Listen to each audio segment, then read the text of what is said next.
Iran শুধু একটা দেশের নাম নয়, কেউ বলে শেষ জামানার বিশ্ব রাজনীতির একদম কেন্দ্রবিন্দুতে থাকবে এই দেশ।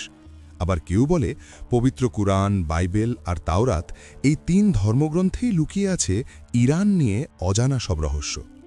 কিন্তু আসল সত্যিটা কি? ইরান কি সত্যিই কোনো প্রাচীন ভবিষ্যৎবাণীর অংশ?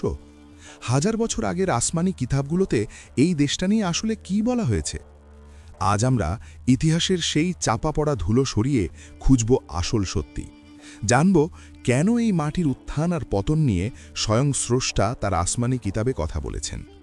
চলুন আজ এক অন্য রকম সফরে যাই, আমাদের প্রিয় নবী হজরত মুহাম্মদ সাল্লাল্লাহু আলাইহি ওয়াসাল্লামের সময়কার মক্কার মরুভূমি থেকে।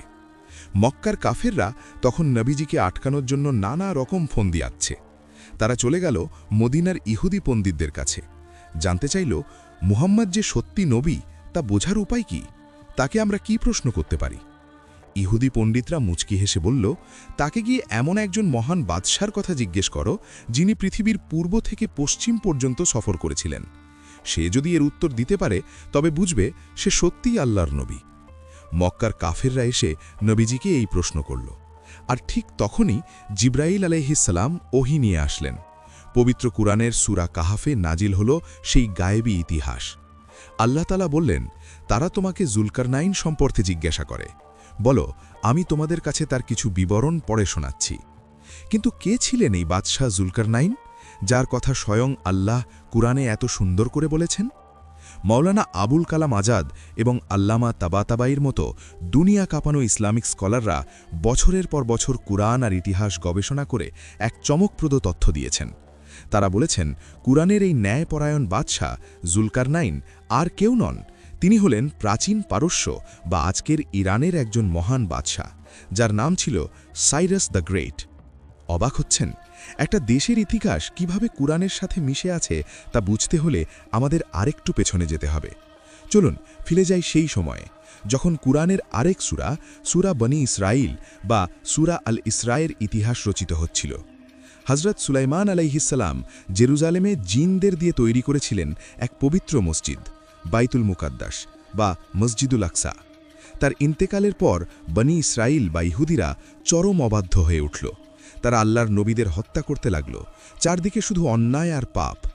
আল্লাহ তাআলা সূরা বনি ইসরাইলে বলেছেন, যখন তারা এমন চরম সীমা লঙ্ঘন করল, তখন আল্লাহ তাদের উপর এক ভয়ঙ্কর শক্তিশালী জাতিকে চাপিয়ে দিলেন। সেই ভয়ঙ্কর আজাবের নাম ছিল বাখতে নাসার বা নেবুচাদনেসার। সে ছিল ব্যাবিলনের এক নিষ্ঠুর আর জালিম রাজা।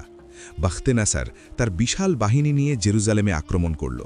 সুলাইমানের বানানো সেই পবিত্র বাইতুল মুকাদ্দাস ভেঙে সে মাটির সাথে মিশিয়ে দিল। আল্লাহর কিতাব তাওরাত পুড়িয়ে ছাই করে দিল, আর হাজার হাজার বানি ইসরায়েলকে শিকল পরিয়ে পশুর মতো বন্দী করে নিয়ে গেল ব্যাবিলনে। ব্যাবিলনের নদীর তীরে বসে সেই মজলুম মানুষগুলো আকাশের দিকে তাকিয়ে কাঁদত। ইসলামে বলা হয়, মজলুমের কান্নার মাঝে আর আল্লাহর আরশের মাঝে কোনো পর্দা থাকে না।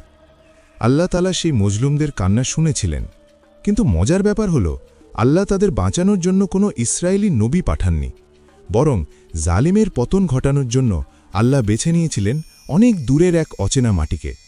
সেই মাটির নামই হল পারস্য, যা আজকের ইরান। পারস্যের রুক্ষ পাহাড়ি এলাকা থেকে আল্লাহর হুকুমে হঠাৎ করেই উত্থান ঘটল সেই বাদশাহ জুলকারনাইনের, সাইরাসের। এই ইরানি বাদশাহ যখন তার বিশাল বাহিনী নিয়ে জালিম বাখতে নসরের সাম্রাজ্যের দিকে এগিয়ে আসলেন, তখন এক অদ্ভুত ঘটনা ঘটল। কোনো রকম রক্তপাত ছাড়াই আল্লাহর এক গায়েবী সাহায্যে তিনি দুর্ভেদ্য ব্যাবিলন শহর জয় করে নিলেন। পতন হল জালিমের। ব্যাবিলন জয় করেই পারস্যের এই বাদশাহ এক অভাবনীয় কাজ করলেন। তিনি বন্দী বনি ইসরায়েলদের দাসত্ব থেকে মুক্তি দিলেন। তিনি ঘোষণা দিলেন, তোমরা স্বাধীন, তোমরা তোমাদের নিজেদের পবিত্র ভূমি জেরুজালেমে ফিরে যাও। শুধু তাই নয়, তিনি নিজের রাজকোষ থেকে বিশাল অর্থ দিয়ে তাদের সেই পবিত্র বাইতুল মুকাদ্দাস নতুন করে বানানোর নির্দেশ দিলেন। কি অদ্ভুত আল্লাহর হিসাব, তাই না? যেই বাইতুল মুকাদ্দাস ধ্বংস হয়েছিল, তা নতুন করে বানানোর ব্যবস্থা আল্লাহ করলেন এই ইরানের এক বাদশাকে দিয়ে। তাওরাত এবং বাইবেলেও পারস্যের এই রাজাকে নিয়ে বলা হয়েছে, স্বয়ং ঈশ্বর এই ভিনদেশী রাজাকে তার মনোনীত বা ত্রাতা বলে ডেকেছেন। এভাবেই কোরআন, বাইবেল আর তাওরাতের পাতায় ইরান বা পারস্যকে দেখানো হয়েছে আল্লাহর এক অদ্ভুত পরিকল্পনার অংশ হিসেবে। যখনই মজলুমের কান্নায় আকাশ ভারী হয়েছে, আল্লাহ এই পারস্য থেকে সাহায্য পাঠিয়েছেন। কিন্তু মানুষের স্বভাব বড়ই অদ্ভুত। শত শত বছর পেরিয়ে গেল। যে পারস্যের রাজা একদিন আল্লাহর হুকুমে ন্যায়ের শাসন কায়েম করেছিল, সেই পারস্যই ধীরে ধীরে একসময় হয়ে উঠল এক চরম অহংকারী পরাশক্তি। তারা এক আল্লাহর ইবাদত ভুলে গিয়ে শুরু করল আগুনের পূজা। নিজেদের তারা অজেয় ভাবতে শুরু করল। ঠিক সেই চরম অহংকারের সময়টাতে পারস্য থেকে বহু দূরে আরবের এক শুষ্ক মরুভূমিতে জন্ম নিলেন আমাদের প্রিয় নবী হজরত মোহাম্মদ সাল্লাল্লাহু আলাইহি ওয়াসাল্লাম। আর তার আগমনের পরে পবিত্র কোরআনে এমন এক ভবিষ্যৎবাণী নাজিল হল, যা অহংকারী পারস্য সাম্রাজ্যের ভিত্তিকে কাঁপিয়ে দিল। কি ছিল সেই ভবিষ্যৎবাণী? পারস্যের সেই অহংকারের পতন কিভাবে হল? আর পারস্যের বুক থেকে উঠে আসা এক যুবক কিভাবে বদলে দিলেন ইসলামের ইতিহাস? একটু কল্পনা করুন সেদিনের সেই মক্কার কথা। আরবের বুকে তখন সবেমাত্র ইসলামের আলো ছড়াতে শুরু করেছে। আমাদের প্রিয় নবী হজরত মোহাম্মদ সাল্লাল্লাহু আলাইহি ওয়াসাল্লাম মানুষকে এক আল্লাহর পথে ডাকছেন। মক্কার অল্প কিছু মানুষ তখন ইসলাম গ্রহণ করেছেন, আর বাকিরা মুসলমানদের ওপর চালাচ্ছে অমানবিক নির্যাতন। ঠিক সেই কঠিন সময়েই মক্কার বাইরে বিশ্ব রাজনীতিতে ঘটে যাচ্ছিল এক বিশাল ঘটনা। তৎকালীন বিশ্বের দুই বড় সুপার পাওয়ার, রোমান সাম্রাজ্য, যাদের বাইজেন্টাইন বলা হতো এবং তারা ছিল আসমানি কিতাবে বিশ্বাসী খ্রিস্টান, এবং পারস্য সাম্রাজ্য, যারা ছিল প্রবল অহংকারী এবং অগ্নিপূজারী, জড়ালো এক ভয়াবহ যুদ্ধে। সময়টা ছিল 614 থেকে 615 খ্রিস্টাব্দের মাঝামাঝি। পারস্যের রাজা খসরু পারভেজের বিশাল বাহিনীর কাছে চরমভাবে হেরে গেল রোমানরা। পারস্যের লোকেরা শুধু যুদ্ধই জিতল না, তারা জেরুজালেম দখল করে নিল। এমনকি খ্রিস্টানদের কাছে যেটা সবচেয়ে পবিত্র জিনিস ছিল, সেই হোলি ক্রস বা ক্রুশও তারা ছিনিয়ে নিয়ে গেল পারস্যে। মক্কার বুকে এই খবর পৌঁছতেই আবু জাহেল আর মক্কার মূর্তি পূজারীরা আনন্দে ফেটে পড়ল। তারা মুসলমানদের কাছে এসে হাসাহাসি করে বলতে লাগল, দেখো, পারস্যের লোকেরা আমাদের মতো আগুন আর মূর্তির পূজা করে, আর তারা জিতেছে। অপরদিকে রোমানরা তোমাদের মতো আসমানি কিতাবে বিশ্বাস করে, কিন্তু তারা হেরে কুকুরের মতো পালিয়েছে। আজ যেমন পারস্য জিতেছে, আমরাও একদিন তোমাদের এভাবেই হারাব। মক্কার কাফেরদের এই খোটা দেওয়া কথায় মুসলমানরা খুব কষ্ট পেলেন। তাদের মনে এক চাপা দুঃখ নেমে এলো। আর ঠিক তখনই সেই চরম উত্তেজনার মুহূর্তে মহান আল্লাহ তাআলা পবিত্র কোরআনের সূরা আর রুম নাজিল করলেন। এই সূরার শুরুতেই আল্লাহ এমন এক ভবিষ্যৎবাণী করলেন, যা শুনে আরবের সবাই চমকে গেল। আল্লাহ কোরআনে ঘোষণা দিলেন, রোমানরা পরাজিত হয়েছে, কিন্তু তারা তাদের এই পরাজয়ের পর আবার বিজয়ী হবে, মাত্র কয়েক বছরের, 3 থেকে 9 বছরের মধ্যেই। সেদিনের সেই বিজয়ে মুমিনরা আনন্দিত হবে। সূরা আর রুম 2 থেকে 4। একটু গভীরভাবে ভাবুন তো, পারস্যের তখন জয় জয়কার। রোমানরা এমনভাবে হেরেছে যে তাদের আবার উঠে দাঁড়ানোর কোনো আশাই পৃথিবীর কেউ দেখছিল না। কিন্তু কোরআন বুক ফুলিয়ে ঘোষণা করল, আগামী কয়েক বছরের মধ্যেই রোমানরা আবার পারস্যকে হারাবে। মক্কার কাফেররা এটা শুনে অট্টহাসি শুরু করল। হজরত আবু বকর রাদিয়াল্লাহু আনহু কাফেরদের সাথে বাজি পর্যন্ত ধরে বসলেন যে আমার নবীর ওপর নাজিল হওয়া কোরআনের কথা অবশ্যই সত্য হবে। এবং সুবহান আল্লাহ, সত্যিই তাই হল। ঠিক 9 বছরের মাথায় 624 খ্রিস্টাব্দে, যেদিন মুসলমানরা বদরের প্রান্তরে মক্কার কাফেরদের হারাচ্ছিল, ঠিক সেই একই দিনে রোমান সম্রাট হেরাক্লিয়াস পারস্যের ভেতরে ঢুকে তাদের চরমভাবে পরাজিত করেন। কোরআনের কথা অক্ষরে অক্ষরে মিলে গেল। পারস্যের 1000 বছরের অহংকার ধুলোয় মিশে গেল। তবে পারস্য আর ইসলামের গল্প শুধু যুদ্ধের ময়দানেই আটকে ছিল না। এই পারস্যের বুক থেকেই উঠে এসেছিলেন এমন এক যুবক, যিনি ইসলামের ইতিহাসকে চিরদিনের জন্য বদলে দিয়েছিলেন। তার নাম ছিল রুজবেহ, যাকে আজ পুরো বিশ্ব পরম শ্রদ্ধায় চেনে হজরত সালমান ফার্সি নামে। সালমান ফার্সি ছিলেন ইরানের ইস্ফাহান শহরের এক বিশাল ধনী এবং ক্ষমতাশালী পরিবারের সন্তান। তার বাবা ছিলেন একজন কট্টর অগ্নিপূজারী এবং পবিত্র আগুনের পাহারাদার।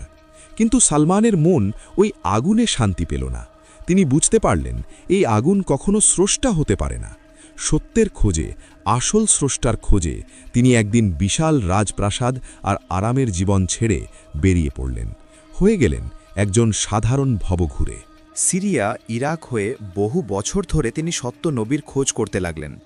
খ্রিস্টান পাদ্রীদের কাছে তিনি জানতে পেরেছিলেন আরবের বুকে শেষ নবীর আগমন ঘটতে যাচ্ছে, যার পিঠে নবুয়াতের মোহর থাকবে।